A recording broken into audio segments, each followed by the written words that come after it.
Hello, kuya? Asa na po kayo? Ma'am, malapit na po. Pantay na lang.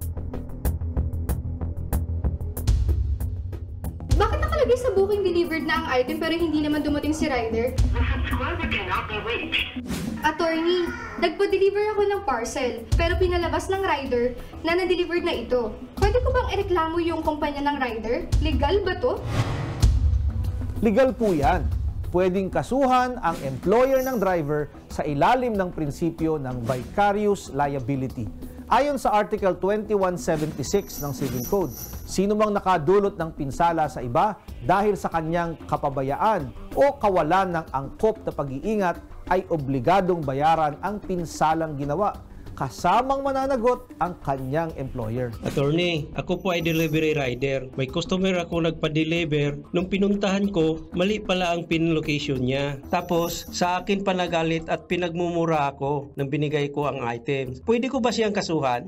Pwede mo siyang kasuhan ng oral defamation o slander dahil sa ginawang pagmumura sa iyo ng customer mo. Ang oral defamation o slander ay tumutukoy sa pagbigkas ng mga mapanirang puri na mga salita na mapaminsala sa reputasyon o pamamahiya ng isang tao. Ayon sa Article 358 ng Revised Penal Code, ito ay may parusa na multa hanggang 20,000 pesos at pagkabilanggo ng hanggang 30 araw. Attorney, nagkaroon ako ng fake booking worth 15,000 pesos na pagkain mula sa fast food. Dahil fake booking, hindi binayaran ng receiver, sa akin po chinarge ng kumpanya namin. Legal ba to? Hindi ito legal.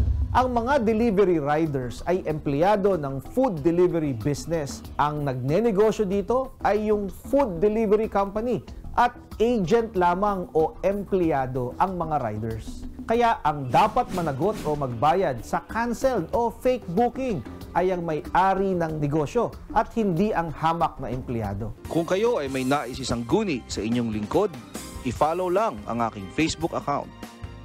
Mga kapatid, Justin Quirino po. Masayang kwentuhan at makapulahang informasyon ang hatid namin tuwing umaga. Kaya mag-subscribe na at mag-follow sa social media pages ng News 5.